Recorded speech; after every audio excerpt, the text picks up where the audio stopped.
Bien, en este proceso electoral, como ya hemos mostrado en el programa, los partidos políticos han perdido representación en las municipalidades provinciales. Han ganado menos municipalidades provinciales que en las elecciones pasadas, en las que a su vez ganaron menos que en las anteriores y así sucesivamente. Hay una tendencia declinante. Esta vez solamente el 23% de las municipalidades provinciales fueron ganadas por partidos políticos. Hace 3 o 4 procesos este porcentaje llegaba casi al 60%. Hay una presencia cada vez menor de los partidos políticos en el interior del país. Pero a nivel regional la cosa no es tan así. Ahí sí ha habido un esfuerzo de los partidos, de algunos partidos, por recuperar terreno. Y entonces han apostado y han presentado más candidaturas y, bueno, todavía no conocemos los resultados finales, pero de repente vamos a tener más presidentes regionales de partidos políticos en las regiones que en la situación actual. Estamos con Jorge Morelli, que es secretario de prensa de Fuerza Popular, de prensa y difusión de Fuerza Popular, partido que efectivamente apostó en estas, ha puesto más candidatos a los gobiernos regionales que en la elección anterior. Lo mismo hizo Alianza para el Progreso, que ha tenido resultados interesantes. Jorge, ¿qué tal? ¿Cómo estás? Hola, gente. ¿Cómo te va? Gracias por invitarme. Bueno, Fuerza Popular, efectivamente, lo dicen las cifras, presentó esta vez más candidatos a las regiones y no sé si también a las municipalidades. Bueno, no ha ganado en primera vuelta en ninguna región, está pasando a la segunda vuelta en 4 regiones. Digamos, no sé si la apuesta habrá dado resultado o no, pero ¿cuál es la evaluación que ustedes han hecho? Participar en primer lugar en una elección nacional, una elección regional y municipal en todo el país es un objetivo en sí mismo. Ese es en realidad el propósito de esta participación, del esfuerzo que ha hecho Fuerza Popular en estar presente en casi todo el país. Hemos estado en casi todas las regiones, en muchísimos municipios provinciales, distritales. Los resultados, bueno, todavía se están discutiendo. Por lo pronto te puedo decir que vamos a ir a segunda vuelta en varios lugares. Tenemos también 75 distritos, me parece, ganados y una decena o más de provincias. Entre ellas la capital de Cajamarca, que no es poca cosa, espero que podamos quizás hablar sobre Cajamarca en algún momento después. Pero el objetivo, como te digo, siempre hay un plan máximo y un plan mínimo, ¿no? Uno participa para ganar todo lo que se pueda, pero el objetivo en realidad aquí era participar con el propósito de liderar el retorno de los partidos a las regiones, como bien has dicho. Te felicito, hecho ese paso por tu artículo de hoy en El Comercio, que diagnostica con toda precisión la cuestión. Efectivamente, hacía falta que los partidos nacionales retornaran a las regiones. Yo creo que varios de los partidos han hecho un esfuerzo en ese sentido, Fuerza Popular entre ellos, otros no.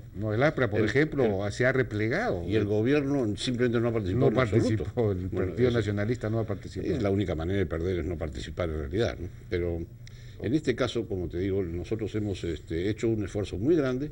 Por supuesto, Keiko Fujimori hace mucho tiempo que visita todas las provincias del Perú, una tras otra, también con el propósito, Jaime, de conocer a la gente. A la gente hay que conocerla cara a cara, a los militantes, a los simpatizantes de un partido.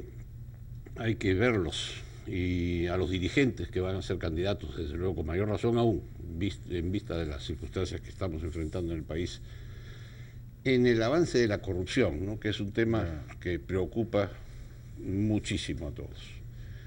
Sí, para seleccionar a los candidatos me imagino que había que conocerlos, ¿a eso te refieres? Claro, por supuesto, desde luego. Pese a eso deben haberse pasado un montón. Bueno, no tantos en realidad, pues porque como hemos visto en el proceso electoral, y eso ya es una página que hemos conocido antes, es un porcentaje en verdad ínfimo, pero de todas maneras cada caso es un problema en sí mismo que hay que revisar con mucho cuidado, ¿no? Pero hablemos en términos del tema de la corrupción, que eso es lo que en verdad preocupa. Y entonces, como tú sabes, Jaime, bien, la presencia de la corrupción en la vida política data de muchas décadas atrás, pero se ha multiplicado exponencialmente en los últimos años. Entonces la pregunta es un fenómeno distinto, es otra cosa. ¿Cuáles son los factores que han permitido esto? Yo le he llamado la tenaza, Jaime, en un artículo que escribí hace poco, porque veo que aquí la corrupción ha sido una tenaza que tiene dos brazos. Uno de ellos es la fallida regionalización. Y todos conocemos por qué es fallida. Incluso la revista The Economist hoy día ha publicado un artículo diciendo precisamente eso, que uno de los factores más graves que ha permitido la corrupción en los gobiernos regionales ha sido la fallida descentralización. Una falsa descentralización, una mala regionalización. Entonces, eso es grave porque ha hecho que la feudalización, como le llaman todos ahora, es decir, ha creado gobiernos regionales que son autónomos, hacen lo que quieren, como señores feudales. Entonces esto tiene consecuencias serias porque ha roto el equilibrio interno del Poder Ejecutivo entre el gobierno nacional, el gobierno regional y el gobierno local. Nunca se diseñó bien, Jaime, como sabes, y este es el legado de Alejandro Toledo, me temo, las funciones que correspondían a cada uno de estos niveles. Entonces, cuando no están definidas las funciones y hay una elección para definir quién es el presidente regional, entonces ese presidente regional va a avanzar hasta donde se lo permitan las circunstancias, bueno, más allá de la ley incluso. No solamente no se definió eso, sino que sí se definió en la ley un procedimiento de acreditación para transferir competencias. Y el problema es que Alan García, en este caso, no respetó el procedimiento y decidió pasar de frente todo, sin ningún análisis, y entonces se encontraron los gobiernos regionales con un montón de funciones sin ninguna capacidad de realizarlas. Sin duda. Y en algunos casos, digamos, no les correspondería. Esa función debería estar hecha a otro nivel, quizás a nivel central. Sin duda, Alan García tiene su cuota de responsabilidad en el traslado no solamente de funciones masivamente, sino de 2/3 del presupuesto a estas organizaciones tan mal definidas.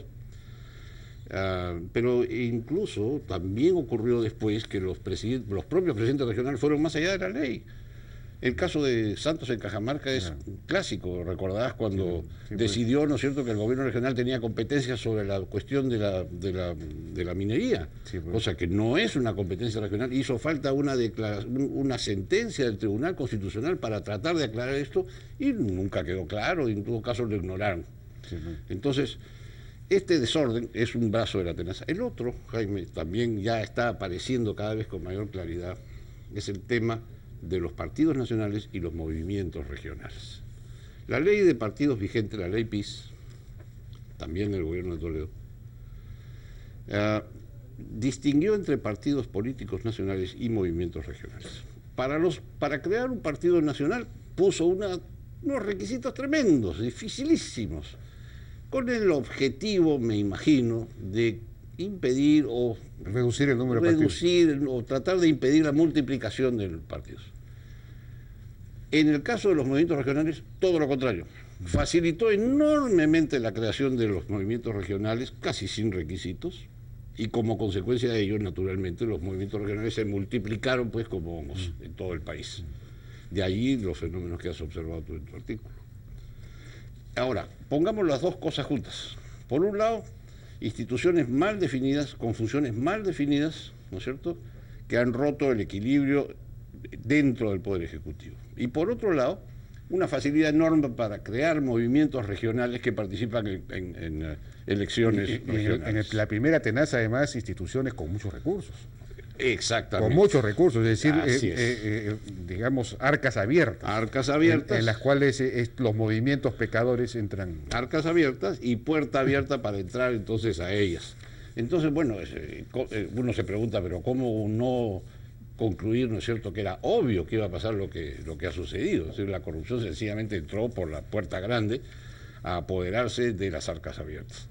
Entonces, ahora se plantea la cuestión de cómo reformar esto.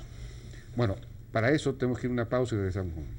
Seguimos conversando entonces con Jorge Morelli acerca de, en fin, una evaluación post-resultado electoral y ver qué hacemos para reformar el sistema de partidos y el sistema político en el país. Así es. Bueno, el problema es institucional. Como te decía, la tenaza es, por un lado, gobiernos con muchísimo dinero, gobiernos regionales con muchísimo dinero, con funciones mal definidas. Y por otro lado, la puerta abierta de la creación fácil de un movimiento regional para poder acceder al control de esos recursos públicos masivos. ¿Qué solución plantearía? Bueno, cualquiera que fuese la solución, Jaime, tiene que ser orgánica.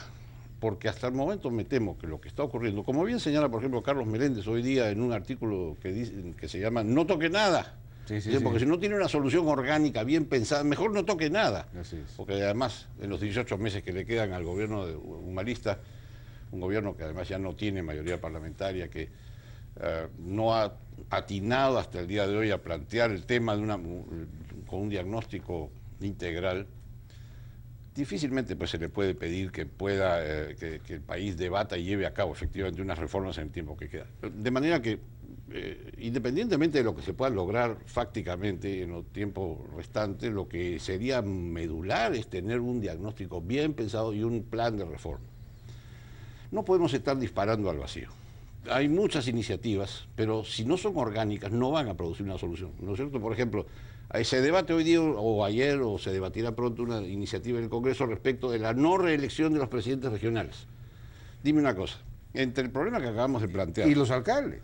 Y los alcaldes. Lo que me parece ya absurdo. Bueno, entonces, vamos a combatir a la corrupción que acabamos de diagnosticar aquí en términos de sistema, impidiendo la reelección de los alcaldes. No, claro que no. Es decir, no hay relación proporcional entre esa enfermedad y este remedio, ¿no es cierto? Claro. Entonces, uno puede hacer una lista de lavandería de reformas y si no están bien pensadas en conjunto, no van a tener ningún resultado sobre la realidad, o van a tener un resultado completamente marginal o completamente indeseado.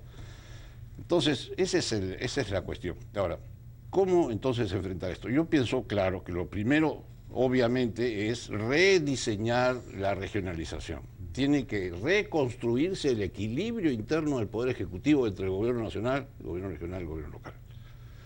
Es un problema complejo, pero lo hemos estado ignorando, difiriendo, postergando durante décadas. Claro. Mientras no nos enfrentemos al toro por las astas en esta materia, no vamos a entrarle al asunto de verdad. Lo otro, en cuanto al acceso a través de los movimientos regionales, yo creo que los requisitos para crear un movimiento regional y un partido político deben ser los mismos. Mayores, menores o medianos, los mismos.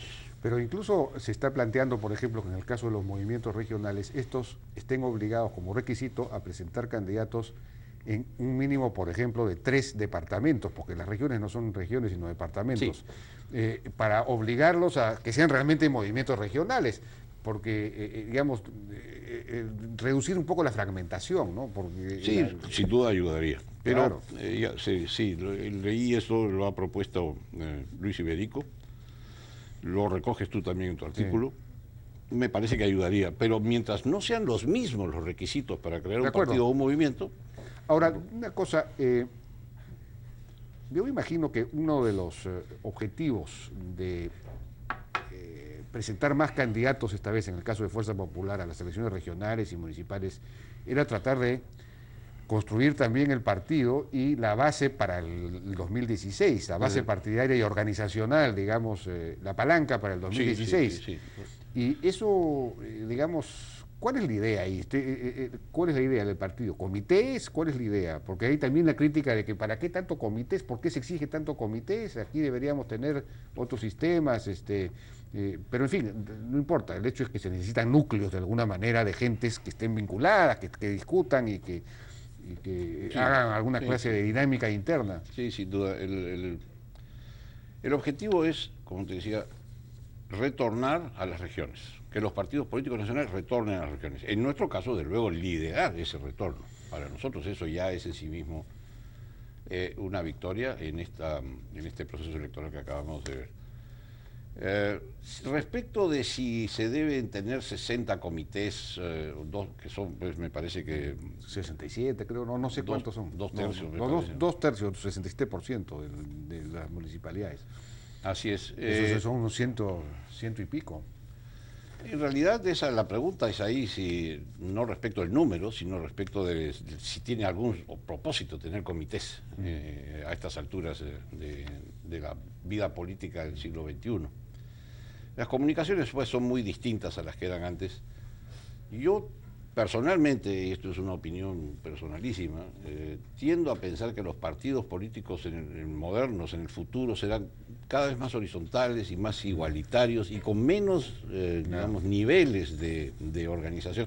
La ley vigente parece un árbol, exige, ¿no es cierto?, nivel nacional, regional, provincial, distrital, local, en fin, eso es una estructura que yo tengo la impresión de que hemos heredado del partido bolchevique, sí, pues, de Lenin, ¿no es cierto?, que a su vez la tomó Aya de la Torre para el APRA, a su vez la tomó Acción Popular del APRA, y así sucesivamente lo hemos heredado como si necesariamente los partidos fueran así, y no es cierto.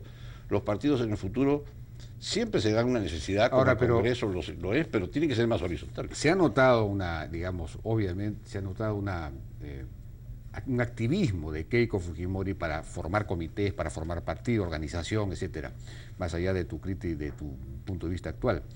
Pero la pregunta es, ¿en Fuerza Popular hay discusión interna acerca de programas, se sigue criticando la ausencia de una, digamos, discusión, una reflexión acerca de lo que se hizo en los 90, del tema institucional, del compromiso con la democracia y todo lo demás? Eso...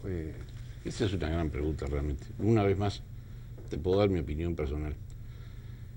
Instancias de discusión numerosas. Para comenzar, existe la reunión periódica del Consejo Ejecutivo Nacional, de la bancada parlamentaria, y una vida política intensa que reúne a los jóvenes, a diferentes grupos, a mantener un debate abierto. Pero claro, la cuestión es el debate mismo, cuál es el contenido de ese debate. El futuro, en primer lugar, ¿no es cierto?, antes que el pasado. Y en ese sentido, muchas veces me ha tocado a mí participar en esas reuniones, y lo que suelo decir es sencillamente que un gobierno de Fuerza Popular tendría que atender tres objetivos. Uno, el principal, es la igualdad de oportunidades. Keiko lo dijo desde el día en que se fundó Fuerza Popular. Pero la igualdad de oportunidades en educación, salud, etcétera, requiere de recursos grandes, ingentes.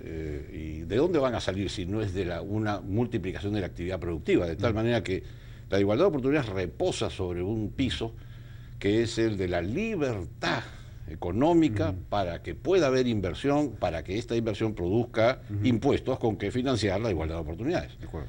A su vez, este segundo piso reposa sobre uno más fundamental aún y primero, que es el de la gobernabilidad democrática.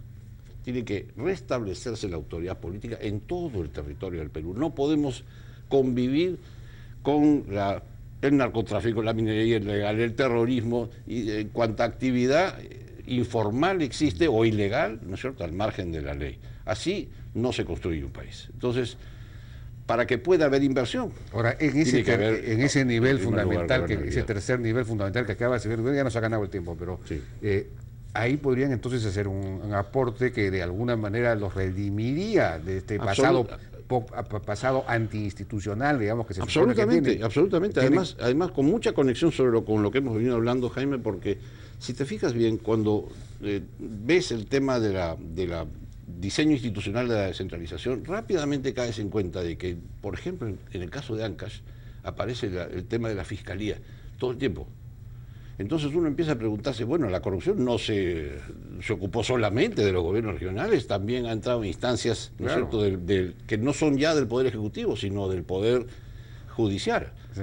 Entonces, uno tiene que comprender que esto también requiere ser rediseñado en las relaciones del... Bueno, va a haber una propuesta de Fuerza Popular.